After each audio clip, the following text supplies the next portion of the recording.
Hey fellas, today I'm going to be showing you how to make real hip-hop. I'm talking MF Doom, Kanye, Kendrick, Nas, real hip-hop, boom bap. Talking soul samples, alright?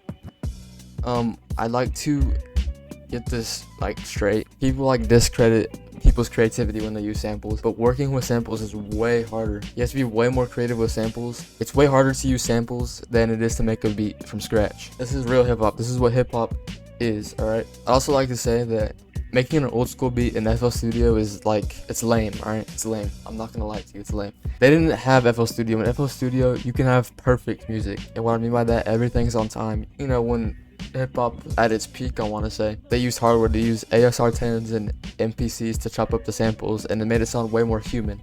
Nothing was perfectly on time, and that's what made the sound of old school hip hop. Yeah, so whenever you're making a old school beat in FL Studio, just remember that you're lame, alright? Because you can't afford hardware. The way I find samples is go to this website called samplet.io. Alright, go to the filters. If you're going looking for soul samples, I think that's the easiest way to begin sampling. Click the genre, click funk or soul, then make the year. The max is 1985. This is what I do. There's no rules for what samples you use, and just go randomly, and then you go through and listen to them, right? And then whenever you find one that you like, copy the link. You can look up YouTube to MP3 and just copy the link and download it. Basically, what you want to do is you want to find the BPM, line it up, cut out the stuff right here, right here. You don't want to chop it on the line. You want to chop it at the transient. If we lived in a perfect world, a perfect musical world, this transient would be right here already. But this is live recorded, I assume, so it's not there. So we're just gonna get rid of that. We're gonna make this unique.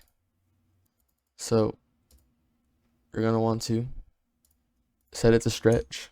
Make sure your stretch tool is on. Hold Alt and click it and just drag it to where it lines up.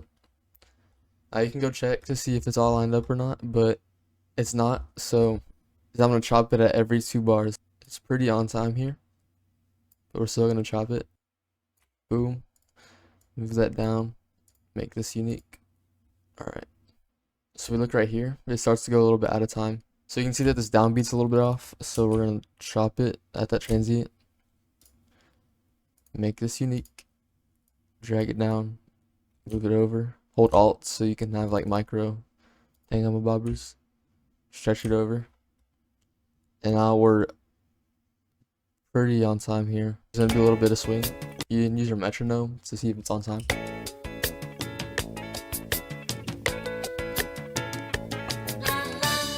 Okay, so there's a little bit of swing there. Well, that's good. That's good for this style of hip hop. What we're just gonna do is we're just gonna chop it into 2 bars again. Chop it as a transient, not the grid. Make this unique. Drag it down for organization. Boom. Boom.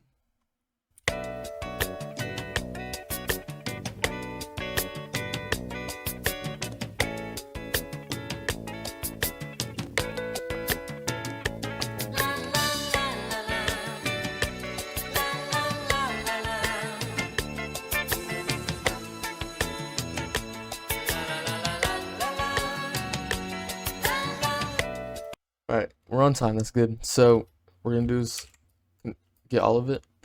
Control Alt C to render it out. Now we're gonna have one specific thingamabobber. And now I need to go get my keyboard set up real quickly. If you don't have a keyboard, that's fine. You can just go click the notes in, but the keyboard is easier for improvising the chops. Alright, so click on the render thingy. Right click on it. Click Open a new Fruity Slicer channel. Click this little slicey thingy. Put it on beat. And now you have it on your piano.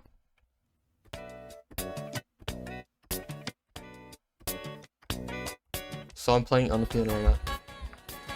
You can see the thingy is moving right here. You want to raise the attack a little bit, the decay a little bit. The attack makes it to where it's not clicking.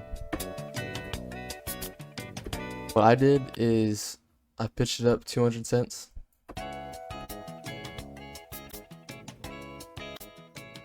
Just brings it up to a C sharp minor Don't be impressed by the way I did not just calculate that in my head. I had it I already made this beat. Alright, I'm not gonna lie. And now what I did, stretch 81 BPM to 85.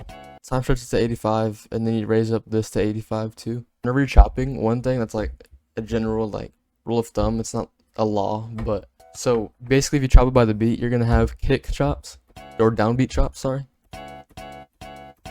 And then the 2 and the 4 chops where the snares are. You want to keep this in line, so on the 1 and the 3 you want downbeat chops. And then on 2 and the 4 you want the snare chops. You can hear the snare in there. Okay, so that's what I have here.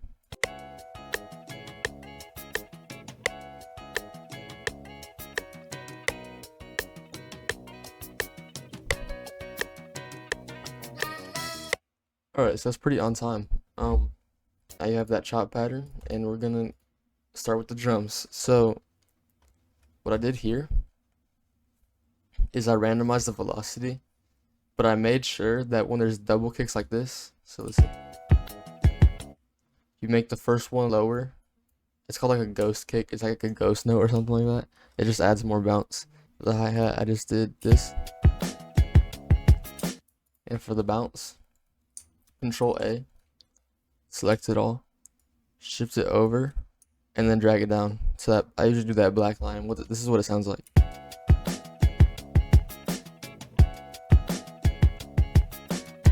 And then to go even further with it, go here, randomize there. So now it's basically the same. You want it to sound very human, I guess, and that's kind of hard to do on a program. But if you were on like a ASR or like an MPC doing this, it would sound more human. I just listen to it and click wherever sounds good.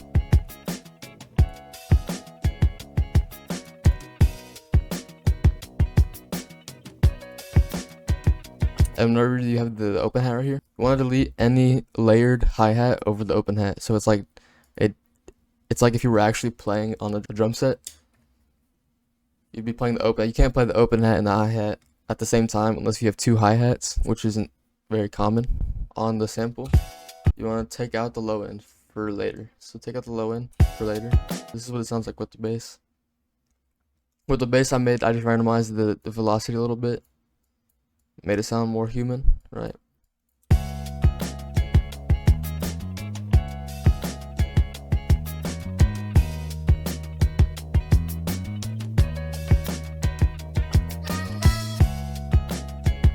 Alright, so that's it right there. That's pretty much the whole beat. It's very simple and stuff. The thing is, with FL Studio, making old school beats in FL Studio, it feels like wrong.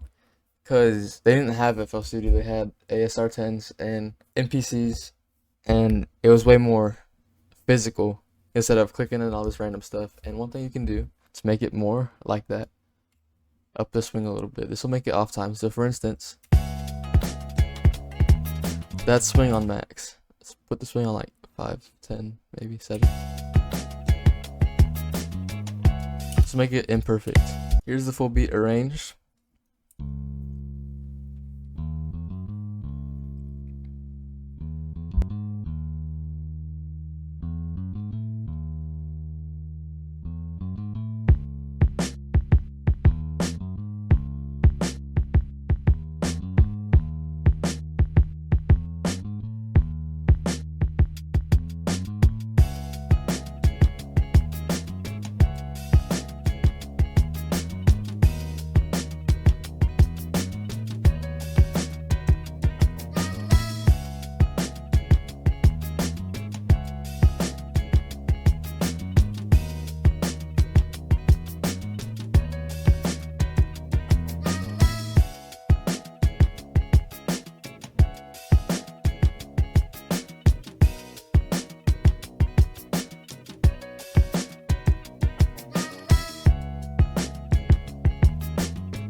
I didn't really mix it, by the way. It's just the concept, really. But yeah.